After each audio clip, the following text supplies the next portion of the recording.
Israel Hamas युद्ध को 1 साल पूरा होते होते इस जंग का दायरा बढ़ गया है। इस युद्ध में इजराइल के खिलाफ ईरान और लेबनान का हिजबुल्ला भी कूद चुका है। इजरायली सेना ने लेबनान में एयर स्ट्राइक के साथ साथ जमीनी आक्रमण भी शुरू कर दिया है। 7 अक्टूबर 2023 को हुए हमले की बरसी तक भी हमास द्वारा बंधक बनाए हुए लोगों को छुड़ाने में नाकाम इजरायली पीएम नेतन्याहू ने हमास के खात्मे की कसम खाई थी, लेकिन गाजा में अभी भी आईडीएफ हमास से जंग लड़ रही है और युद्ध के दूसरे मोर्चे पर इजरायली सेना हिजबुल्ला से जंग लड़ रही है। हिजबुल्ला चीफ के मारे जाने के बाद भी हिजबुल्ला पूरी ताकत से इजराइल का सामना कर रहा है। हिजबुल्ला के लड़ाके पहले की ही तरह उत्तरी इजराइल के कोने कोने को दहला रहे हैं।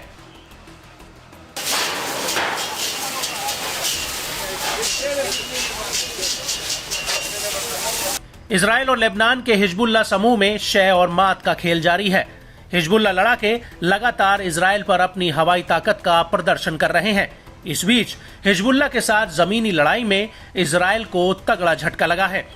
हिजबुल्ला के लड़ाकों ने इजरायली सेना को अपने गढ़ से खदेड़ना शुरू कर दिया है। न्यूज एजेंसी अल मयादीन के मुताबिक हिजबुल्ला ने इजरायली सेना को लेबनानी इलाके से बाहर जाने को मजबूर कर दिया। इजरायली सेना सीमावर्ती शहर यारून में घुसपैठ करने की कोशिश कर रही थी। यारून शहर जहां इजरायली सेना लगभग 1 साल से बमबारी कर रही है।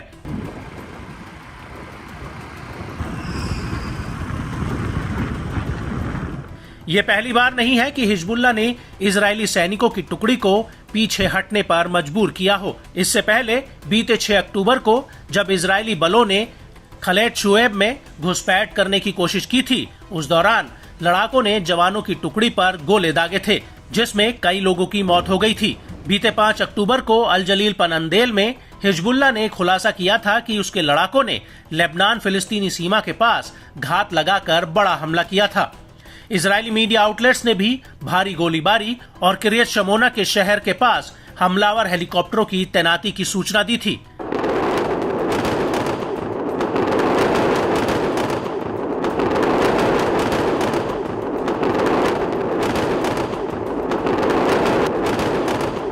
इससे पहले बीते 4 अक्टूबर की रात को हिजबुल्ला लड़ाकों ने एक इजरायली जमीनी बल पर नजर रखी थी। ओडेसा में घुसपैठ की कोशिश कर रहे थे।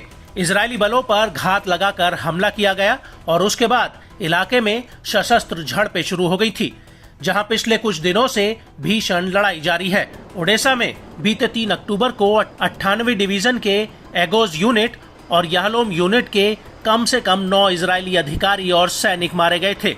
प्रतिरोध ने घुसपैठ करने वाले बलों पर मशीन गनों से गोलीबारी की थी, जिससे इजरायली सेना की हमलावर इकाई में बारूदी सुरंगों में ब्लास्ट हुआ था। इसमें लगभग 15 सैनिक मारे गए थे और काफी घायल भी हो गए थे।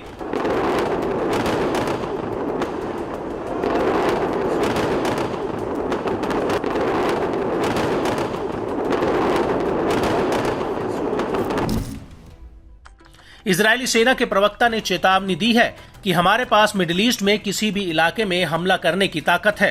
हमारे जो दुश्मन अभी तक उसे समझ नहीं पाए हैं, वो जल्द ही समझ जाएंगे। हालांकि जिस तरह लेबनान में जमीनी हमले में हिजबुल्ला समूह इजरायली बलों पर भारी पड़ रहा है, उससे इजराइल का आला कमान भी सख्ते में आ गया है। दावा किया जा रहा है कि इजरायली बलों पर घात लगाकर हमला करने से लड़ाकों को कामयाबी हाथ लग रही है, जिससे इजरायली सेना को खासा नुकसान उठाना पड़ रहा है।